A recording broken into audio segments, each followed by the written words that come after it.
Welcome everybody. It's Friday afternoon. This is ThinkTech Hawaii Studios, downtown Honolulu, with the program that we call Where the Road Leads. This is Ted Ralston, your host. We got some excellent guests today on this program. The episode that we're doing today, we're calling Smoothing the Speed Bumps in Disaster Operations. We've had discussions the last couple of times about the specific disaster events taking place in Puna and the response to them. And we've got some folks here who have experienced that and who are setting up for the Get Ready Manoa exercise in a week. So I think we can tie these together nicely and get that real-world experience brought into the Get Ready Manoa and other Get Ready events that take place in different areas on the island here. So Helen Nakano, who was actually here last time, and she learned so much and contributed so much, she's back for a second round here with us today, as well as Ian Kitajima from Oceanit, who has spent quite a few days over in Puna doing real work and supporting county civil defense in the role of information management and such. You know, we talk about on this show about technology and how that fits into Hawaii's future and how Hawaii fits into the future of the Pacific Rim and the islands. In the case of technology, we refer to that really as the art of solving problems. So it's not necessarily circuit boards. It can be getting people together to communicate, share information and such. But sometimes it is circuit boards. And today, Ian will show us some of those circuit boards in operation and maybe convince us to all become involved with them at the same time. So we'll get into that in a minute. First, I'd like to thank, again, Helen for being on the show last week, Isaac Choi, who's not here today. And thank Jay for sitting in for me, because Margie and I were over in Kona and had to do this remotely last time. So what we like to really think about here is, if Puna had a voice, what would Puna say to Manoa, to Ewa, to Waimanalo, to Kailua, all of which have had or are having their Get Ready activities. In fact, a thought we had yesterday in talking about this was maybe when we're done with those 4 events, we'll gather all the leaders of those events together here at this table and say, okay, what did we learn at the events themselves, and how does that now relate to what we learned in Puna, and how do we take that all forward? There have been some discussions in the past couple of weeks that are quite fascinating in this subject as well. Owen Shea and Terry Rivera talked about how we need to take the R&D going forth in these areas at the university level and at agency level and focus it through the lens of whole of community response, and make these R&D activities turn into practical reality. And I think you'll see one of those here today in what Ian's going to show us. We had Helen again last week, Dave Seth, and Isaac Choi on, and we talked about what the big picture in Puna or any other disaster situation might be that we can learn from. We talked about the albizia trees, we talked about interagency collaboration and cooperation, and we talked about root cause versus symptom of the effects. How can we take that information and project it forward here? There is the Get Ready Ewa Fair tomorrow, 9 o'clock to 1 o'clock at the Ewa Makai Middle School. Ian will be there, I'll be there, Margie will be there, and we did invite somebody from the Ewa team to this program, but at this very minute, they're all struggling to get $10,000 worth of gear distributed to the school to have everything in place for tomorrow. So we let them off the hook. We'll get them back on later when the show's over. We also have Manoa on the 13th. I got that right, all right. And we have Kailua on the 27th. So they're coming up. There are significant cities in the island that are going to have their Get Ready fairs. We had Waimanalo back, I think, in April. So without further ado, let me reintroduce Helen Nakano to the show here, and we'll talk a little bit about Get Ready Manoa. But let's turn to Ian first, Ian Kitajima from Oceanit, and have you just tell us, Ian, what your experiences were, how you got involved, what your role was in the recent Puna activity. Sure. Thanks, Ted, for the invitation to be here, and it's good to do real work in the field, actually. So much of the work that we do at Oceanit is in applied research. So we actually had been working with the state of Hawaii a few years ago to develop something that would be very practical and useful for them in the case of a disaster, a natural disaster or a man-made disaster. So typically when you have some kind of disaster occur, the first thing you need to do is do a damage assessment. You kind of need to know, like, how bad is it as quickly as possible, so that you can then start assessing those damages, but also looking at prioritizing what kind of resources do you need. It's hard to actually, what I've learned through when we were kind of looking at the Hurricane Sandy incident, was we were talking to the states on the East Coast, and you actually, well, for them, they couldn't really ask for help, or we couldn't really give them help until they could articulate what the problems were and what kind of help do they really need. Because I think what happens is everybody wants to help, but then the problem is if everyone just helps it, but it's not constructive, then it creates more chaos. And everyone in this case is the non-government organizations. It's everyone. It's just even National Guard wanting to help, from Hawaii to the folks in New York and some other areas. They need to know exactly what kind of support do they need in those areas. But in order to know that, you have to do damage assessments. And so we worked with the state many years ago and started developing a tool that they could actually take to the field and actually do damage assessments using an iPad, an iPhone, or an iPad mini. In a case where you have no power, you have no communications, but you need to go out there and collect this information very quickly. In the past, they would go out with computers, digital cameras, and try and do these things, and then come back to the office and try and put these reports together. So if you had 10 people out there, after a few days, it'd just be kind of chaos. You're trying to geotag information, you're trying to make your reports, but now all of this, through even like your cell phone, is so powerful. It has high resolution cameras, GPS, it has communications, it has all these great things now built into it. So we took advantage of the fact that the iPhone came out when it came out and actually created this system.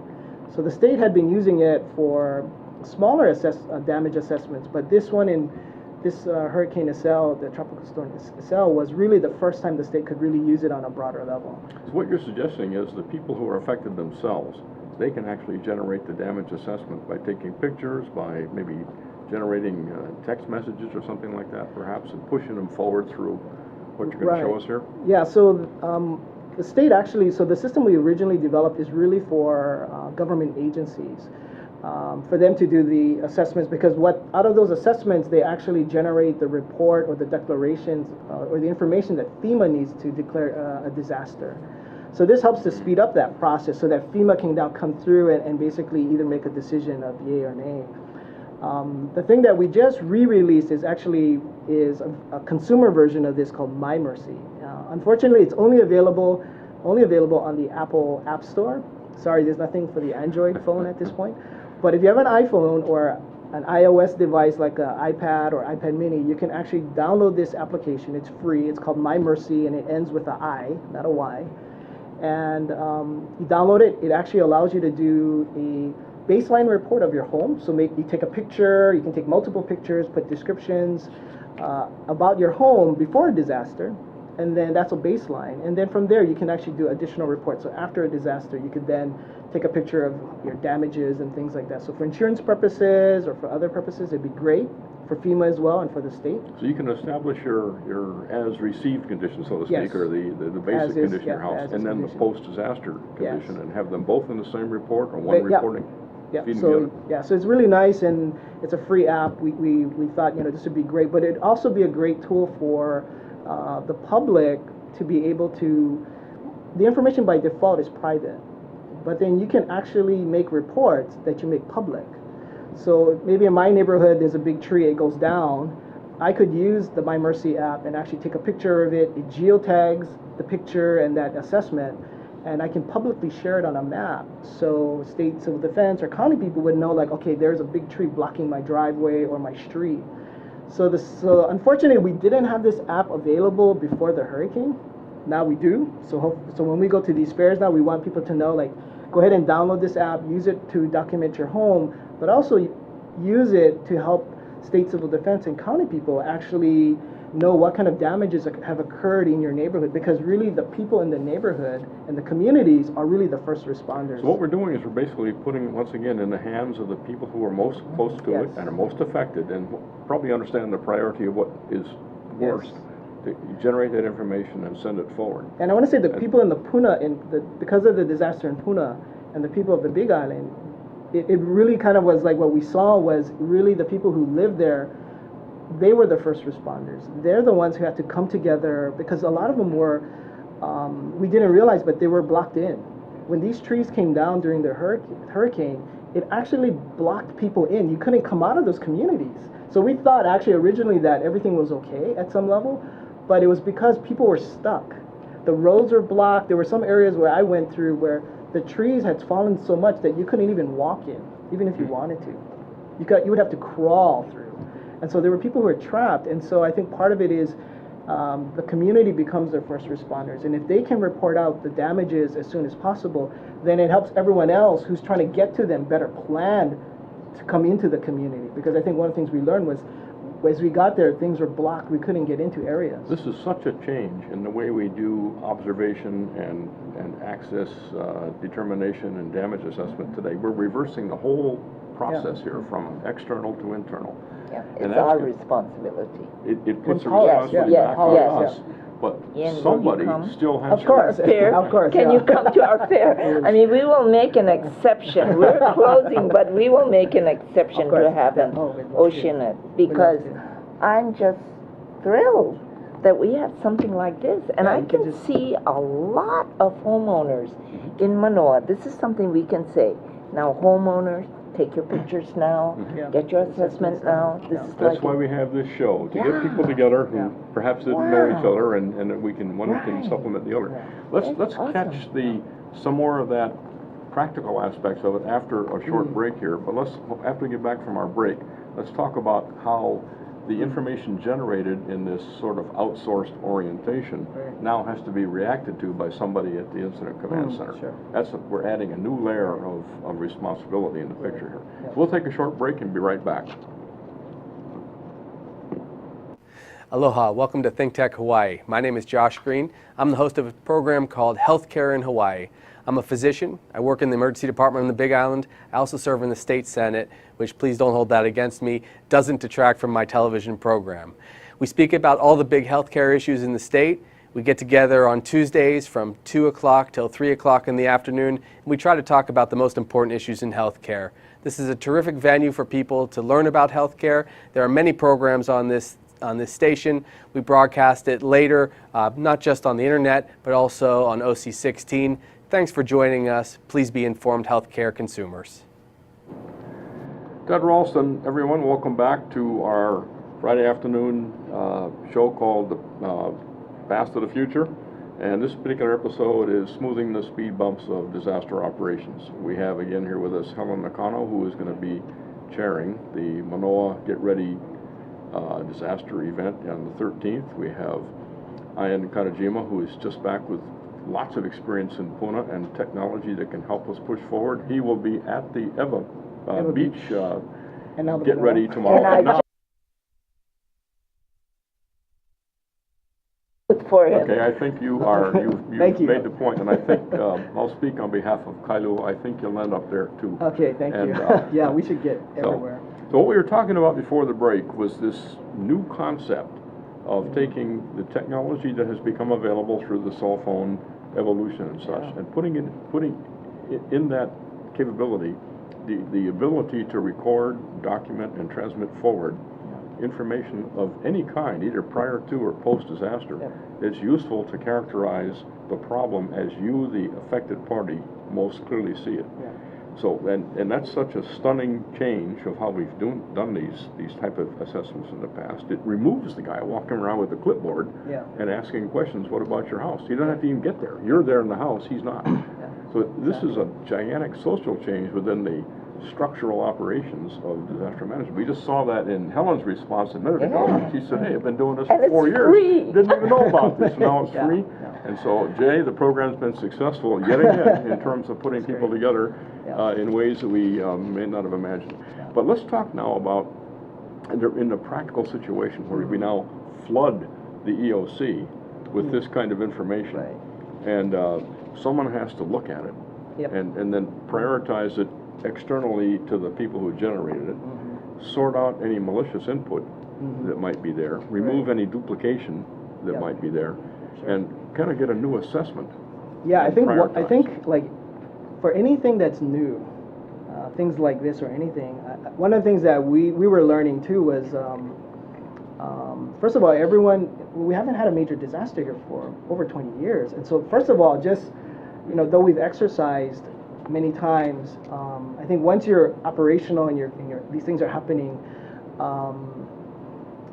the ability to communicate, and that's why the EOC and Emergency Operations Center is so important, because you have so many people there, and part of it is to be listening and talking to each other about what's going on, to share this information. Because today, I think in this particular case, Mercy was collecting all this information, and I know we were collecting it in preparation for the FEMA visit. But at the same time, we were trying to think, who do we get this information to? Because we're already in the field documenting down trees, down poles, down wires, and so we're going, how do we get this to the utility people or the water people? And so actually that was occurring. We were getting this to the building inspectors and to the electric company, because they were having to go out to look at, before they can turn on power, they need to do house inspections, because they don't want to energize the line and then create a fire. So part of it too is they were taking the system out, the iPads with Mercy loaded on it, and going to these places that they were looking to energize, so they could see, how the damage is and what things are going on. But the hardest part is just getting, it's the human factor. It's getting all of us talking to each other and us listening. We would hear the Hawaii National Guard guys going out to do door-to-door assessments. They were going to go every door, they knocked on every door to check on people, because we didn't know if people were on the ground, if they were hurt, they're injured, they just couldn't get to the door. So when we heard they were going out, we said, hey, can we all jump in with you? And so the County of Hawaii's Department of Housing and Community Development were really the frontline assessment guys. So I tagged on with them, and then we joined in with the Hawaii National Guard guys and jumped in their vehicles and went out and actually did assessments with them, with us in kind of tow. Because part of the operational issue was also in such a large area, and again, I tell people that I didn't realize, but that Puna area itself is about the size of the island of Kauai. So when we were going in, we thought, oh, it's not a big area, but it's a huge area. And so part of it was just the operational, trying to get into these areas as official assessment teams, because I think people were very afraid of, people are coming in to loot. These poor, these communities are damaged, and people are coming in to steal things. So part of it is the official nature of having to come into an area so that the community felt safe, and that we're really there to help them, not to hurt them. So there's all of these operational concept of operations. And social issues, social in terms of how you issues. share information, how you protect it, And people who were gets afraid. access to it. Yeah, Certainly. Oh, that's interesting. This brings up another thought, and then we'll get to Helen in a minute. Something like this, Mercy, could be used in 24/7 standard ops. You don't need an emergency to be. You don't need an how to use emergency. it, right? You can use it for traffic management, for beach management, for Anything, yeah. whatever. Yeah, And potholes or... sure, yeah. I don't So report a that would be pothole. something we should probably stand up here, is Yeah. a way to get this sort of thing promulgated, as they say, and get it out there. Now, can we show the audience any of these screens? I don't know if you Is can that, see this, but... I don't know if you can see that. I mean, it's a little hard to see, but... Oh, not configured? Yeah, Okay. I don't think we were able to get it all kind Actually- of configured up, but I mean, you can imagine this on your iPhone or your iPad, and basically you can just do a baseline assessment or do a report, and basically you choose a category. So, if it's a crime, so you could report a crime. Mm-hmm. And again, everything is geotagged, so the assessment that you do and the pictures you take actually are geotagged to that location. Using so. the GPS of that. Yeah, so maybe whatever. you're walking around my neighborhood, and I'm by a golf course, and I see the water sprinkler system's broken and the water's just gushing. I could actually take a picture of that and report that and make it public, so that maybe county people or the golf course people know, hey, there's a broken sprinkler here and it's just wasting a lot of water. Could you also generate a Geotags. private or a protected input in case there's some personal identification information Yeah, or something like by that? nature, the My Mercy app by default makes all the data private. You have to And make it public. have to manually change it to make it that assessment public. So maybe it's a crime or it's something you want to report in. And I think what we were talking about earlier was documenting large trees in your neighborhood, because if those trees blow over, they become a danger because they'll knock power lines down, they'll damage homes or vehicles or even people. So part of it is, could you use something like Mercy to help us document Let's those kinds of things? talk a little bit in a minute after we think. Helen's had 10 minutes now to react to this and try to figure out how to incorporate this in the Manoa Get Ready Fair in a week. I am. So I am. we'll we'll test her ability to do a 10-minute response on how we're going to capitalize on this. But then we'll come back and talk a little bit about how the EOC or some sanctioned organization is going to be responding to this new wave of information coming at it. So let's talk. Helen, you've had 10 minutes now to think about this after first seeing this. I'm just excited. Give us your thoughts on how we could expose this, capitalize on this, excite the audience at the Get Ready Manoa fair on the 13th. Well, you know, a fair is a one-time thing, right? And so we get excited about it, and then everything, you know, dies down. So we were thinking our next step was going to be building a ham radio network. But I was thinking about becoming a ham also. But I'm very technically challenged. So I wasn't looking forward to it. However, and so that is a small group of people that would work in ham networking. This is something that is very valuable for every single person. Every single person. And very practical. And we have three things that distinguish Manoa from the other people who are doing the fairs. One is we have a neighborhood security network that have been working very well. We have 28 different groups, okay? We can work within these groups and teach them how to use this. This is a crime prevention. It's also, you could also so the more people we get involved with this, the more we will be ready. The other thing then I can see is that, you know, everybody's looking at us and saying, oh, I don't want to store food, I don't want to store things. You know, it's really boring. This is exciting. This is exciting. And then this geotagging of problems. You know what you could do too? I was thinking you could geotag resources.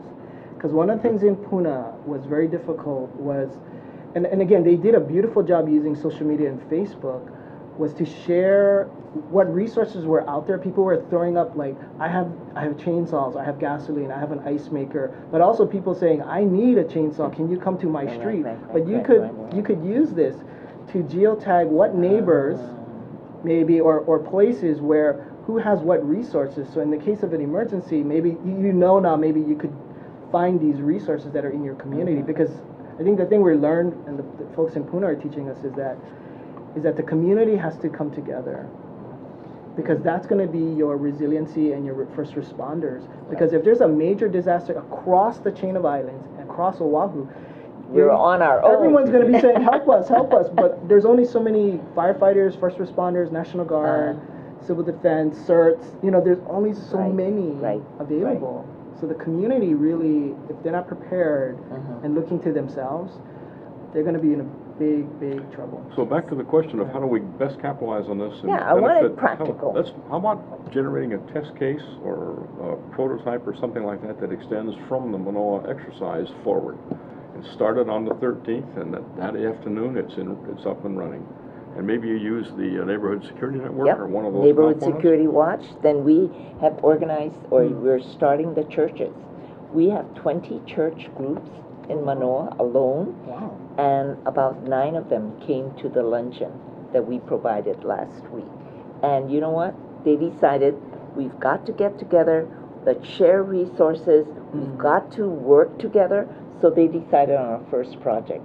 So this month, September 27th, they're going to have a joint project with the church groups, and they're going to clean the public toilets at Manoa Valley District Park. How about that? That's awesome. Yeah. So you've got the core of people, who understand and so share and want to make it move forward. Now we equip them with this capability. Right, we can do this. And then the interesting challenge comes, my interesting aspect here is, okay, we once again equip that group with these devices.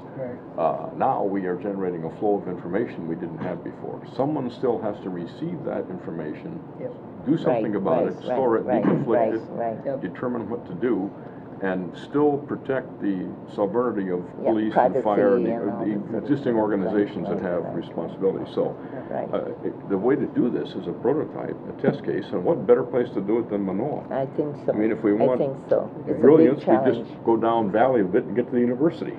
And then we try to organize the schools, and so we have 8 schools. Get the young kids involved. Yeah, we Yeah. have 8 schools already that are called disaster blaster schools, and they 5 of them are having booths. But all of the kids that are involved, we have about 3,000 kids that are studying about disaster response, and they're going to be coming to the fair to be tested.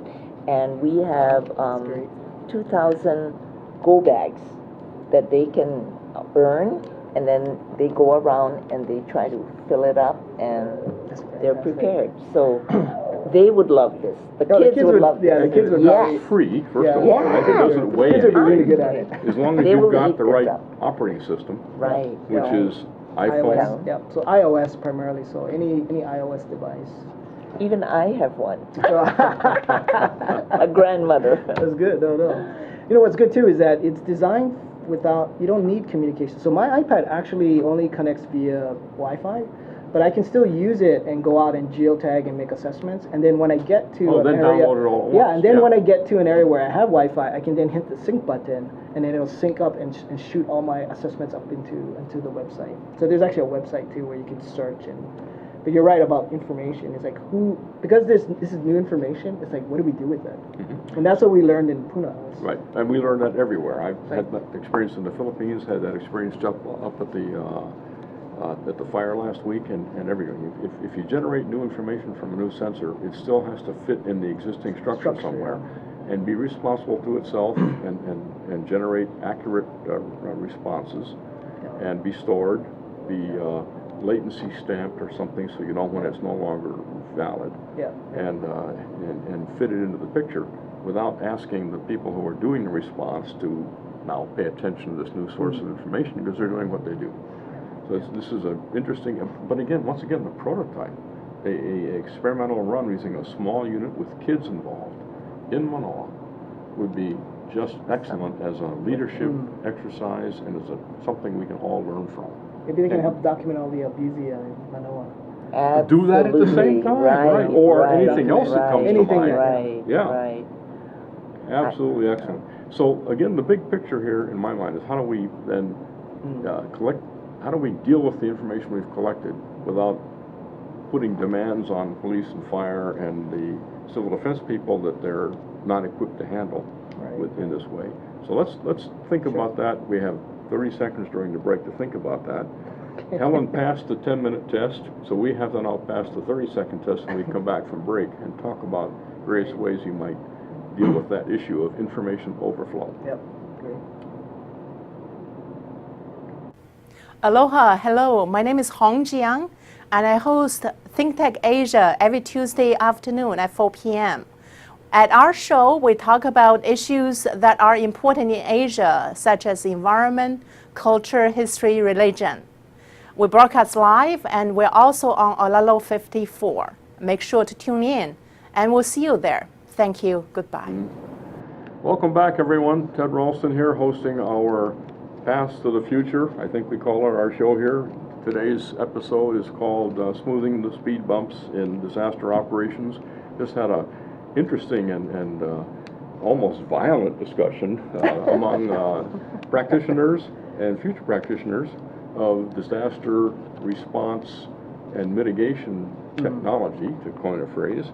We've got Ian Kitajima from Oceanit, who's giving us his experiences from what's actually happened in Pune, and some excellent technology that's executed in a way that's very user-friendly, as the term used to be, and anybody can use it, and we can help characterize the issues, we can help in 24/7 operations as well as disaster operations, and completely turn about the method by which we collect information about our environment and pass it forward. Helen at Get Ready Manoa is now thinking hard about how we can turn this into a prototype or to a test case in Manoa to see how this can be used, and we could kick that off at the event on the 13th. Of course, we'll feed it to Eva as best we can tomorrow and to Kailua in the week since. Let's now talk once again about that thing the elephant in the room is the information overflow and all that information that we now generate. If the whole Manoa Valley had this capability, who is going to receive the information, how they're going to deconflict it, how we're going to make something out of it, sense-making, if you will. And so faced that, I faced that. Yeah. Helen hasn't faced that yet, but it's coming. And the prototype and the test case will help us sort that out, I think. I think part of what makes it, I guess, when it really comes down to it, when we were in the EOC on the Big Island, I think it all comes down to people, having really good people, have people who are really well trained, and knowing that maybe the operative word is kind of flexibility and adaptability. As new information comes in or as different situations come up, people are the people on the Big Island were amazing. The county folks, the leadership, the mayor, Dara Oliveira, all the people I worked with, housing, community development, and the community. People were very responsive. They're taking responsibility. They weren't going to go, well, that's not my job, or because there were so many things that could fall through the cracks. I mean, we were doing, I think, was sharing with you. We had done a damage assessment, and a man needed electricity because that whole area was out, but he needed electricity because he had sleep apnea. And he stopped breathing like 30 times a night without this machine. And so when we did the assessment of him and his home, it's like, who do we get this information to? It goes into this system, but then who's looking at this information? Exactly. So part of it was, we never had this situation before. So literally we had to go to somebody higher up and say, we did this assessment, here's in the system, here's the information, here's the report. Somebody needs to go do something and get this guy a generator because he has a medical emergency. Or people who have diabetes and have insulin and they need to keep things cold, they need to make sure that people know that these people need ice and they may not be able to get to these community centers. So one of the things that I think they were learning and adapting to was the fact that everyone was trying to be very efficient in some sense of creating these community centers where people could come to get resources. But the reality is so many people couldn't get to those facilities. So what actually people had to adapt and actually started taking these resources into the community. Because again, that Puna area is so big, the community center could be 5 miles from where you live, and that alone was very difficult for people to get to because maybe they didn't have gas or the vehicles were damaged or the roads were blocked. So people had to really kind of adapt to the need on the fly as time went on. So the operative team was kind of like flexibility, adaptability. How come people don't need ice anymore? It's like, but we keep hearing people need ice because when we would go in, people say we need ice, and then we're going, but people back saying, you guys, nobody needs ice. We're like, no. So when we go back, we say, no, they need ice. Because those are the people in the community who couldn't get to those centers. And a lot of times the folks, it's kind of like knowing, somebody brings some cake to the office and they put it in the kitchen. The people who are nearest the kitchen are the winners. The guys who are on the other side of the office are always the losers. By the time they get there, it's all gone. And that was happening in these communities was the truckloads of ice and things would come and the people nearest would get it, but then the people who actually needed it the most after a while couldn't get it because by the time they got there, it was always gone. But we do have a system in place of incident commanders and a distribution of responsibility that nominally covers that based on the current status of generating information in the first place. Now we add this new layer of information generation, which will do a 10-to-1 overflow on information. Right. And it's probably unreasonable to think that the training and the experience and the practices that are in place can deal with that information overflow. I guess I'd like to propose that we, with you, work together and in and develop this test prototype we're speaking of in Manoa, and let's observe how that information overflow is managed. And we might be able to think of some people we can get from at the next show here, for example, who deal with information overload and the extraction of the essential information from the unessential information. Think of how we prioritize it and such, and actually get an incident commander here to think about that with us.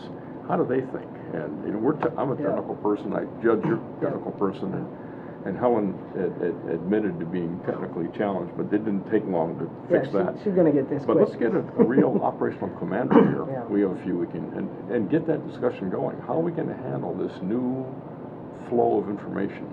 It's similar to what's happening in the social media out there, right? Social media is generating information of all kinds. But there's been a bit of a backlash in the last weeks where, I don't recall where it came from, but social media has been identified by people who studied it as not dealing with significant events. It's trivial to, I don't want to trivialize it too much, but basically it's not pure journalism. It's opinion, it's not checked, it's not validated. So significant real issues aren't going to get discussed in social media. We got to have real information discussed here in this form of social media. But but one thing that is changing, but because of the folks on the Big Island, they had set up a Facebook page called I think it was Hurricane Acel Requests and Assistance. And if you actually go, it's a treasure trove of information of literally timeline from the time the disaster was occurred before and actually up to this point. And you can actually see how the requests and the needs have changed from early on when it was we need ice, we need the most basic things, to now what they need now, which is still like food and assistance. A lot of it is still clearing out areas. I mean, there's huge need continues to be need for help in moving trees and cutting trees down and moving these things. So it's interesting how at one end the social media thing has been, I think, a very, very important element for the recovery in Puna. It's actually been kind of the big bulletin board for the community to come together, because it's such a huge area again, because physically they can't all come together, but through a Facebook page, they've been able to share concerns, issues, crime. People have come in, people have reported crimes and things like that on the Facebook page. So people can be aware of these things that are going on in the community. So it's kind of a twist now. It's kind of making social media, have greater meaning in helping in the recovery. So let's, extending my proposal to the table here, let's think of the Ewa, the Manoa, and the Kailua fairs as places we can test this idea. There's certainly people there who are going to be incident commanders, and run by them the idea of this, I'll call it information overflow just to illustrate the point, and encourage one or two or three of them to join this table, perhaps in October sometime when our events are all completed, and look at that side of the equation. How are we going to take this information, convert it into something most useful that treats everybody fairly and responds in the spirit of what the technology is able to do. Well, what I'd like Oceanit to come and to Manoa is to hold classes for us. If we can get groups with iPhone and things, so that we have sufficient people in our communities then to go into each of their neighborhood security watches and in their community groups, in the churches, there will be the Bible study groups, in the schools it would be ROTC and CAP, and we start multiplying what, Yeah, I think, at one level, I think if we just train the kids, they'll be the training force. We train 10 kids, they'll train the other 100 kids, and they'll be off and running and teaching their parents.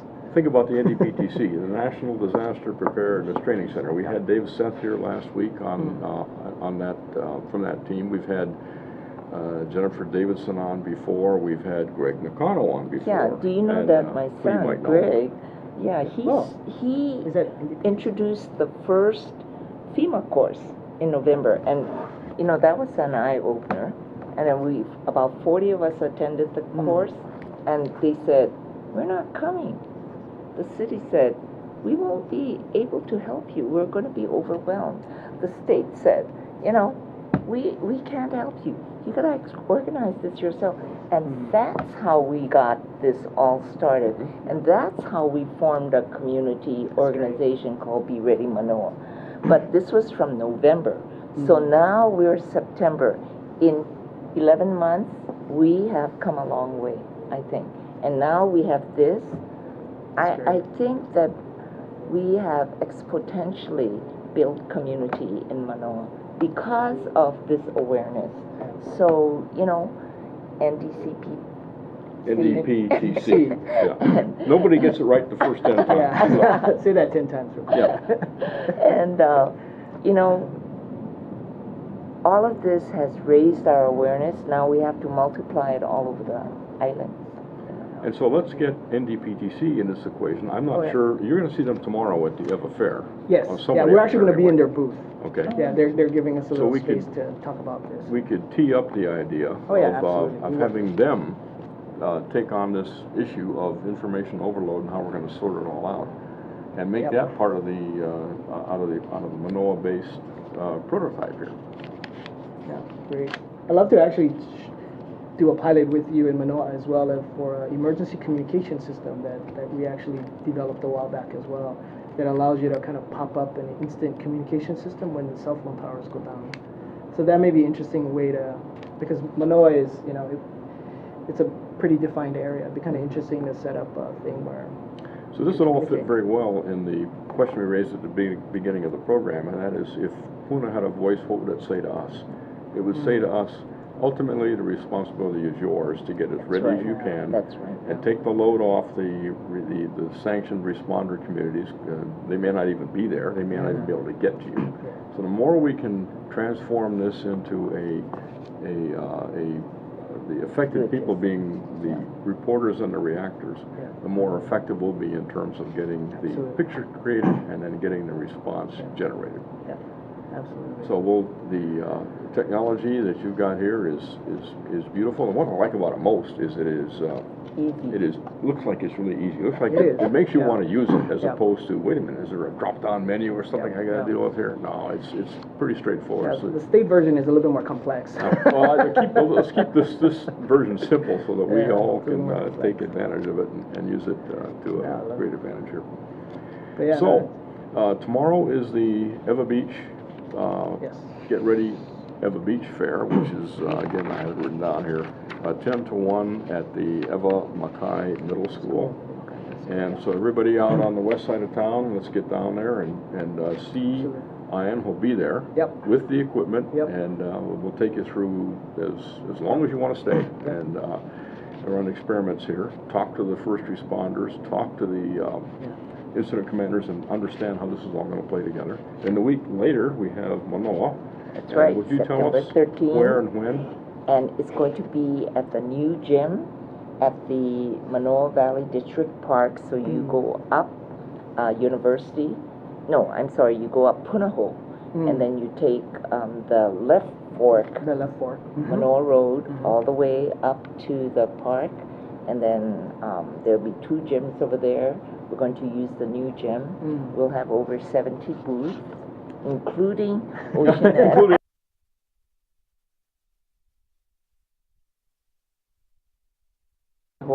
You know, absolutely. And your goal is to teach like 50 people in 5 hours. Yeah, get as many people on the app as quickly as possible. Wonderful. Okay, and then we'll copy that. Can't speak for Kailua, although I deal with them quite a bit, so I think we'll be able to get Kailua headed in this direction as well, and then others. Start with that, get that Manoa prototype going, and learn from there. And then, once again, I think a really important element here is to understand how we deal with the information overflow that we see coming, that we're going to generate by this kind of capability. So we'll figure out how to get an information overload person on this same table. Right, I think one of the ways that, I mean, what was interesting in the Big Island was they had a person who was a GIS expert, and so basically our systems, the various systems we had there, we could export our information out, and then one person was actually fusing all this data together. So you can imagine Ted and UAVs and drones flying over, getting the most current views of the damage of an area, and then our assessments going on top of that with detailed information, with county information of the actual houses themselves. You may have information from Weather Service and other things overlaid on top of that. So, you know, you can get this very rich picture of an area to help first responders in the community decide, okay, what do we do? So and depiction prioritize. And you know, I articulation. can see this for albizia elimination or eradication. Any 24/7 Yeah. public works, right? Right. Now, let's save some of those for the follow-on activities. And you'll know that Helen was here last week and she's here again this week. You're here today. I have a feeling you're going to be here a lot. NDPTC's been here a few times, Yes. so we're beginning to get a cadre of folks who are all working together on this. Let's thank our guest for today, Helen Nakano, once again, and Ian Kitajima from Oceanit. Thank you for your excellent commentary, and I'm glad you two had a chance to meet, and now Yes. we've improved I think the Thank show you. both at Eva and at Manoa Yeah. by by Jay Fidel's program. And so at this point we'll sign off from the Where the Road Leads, and we'll pick it up next Friday. Thank you. Bye.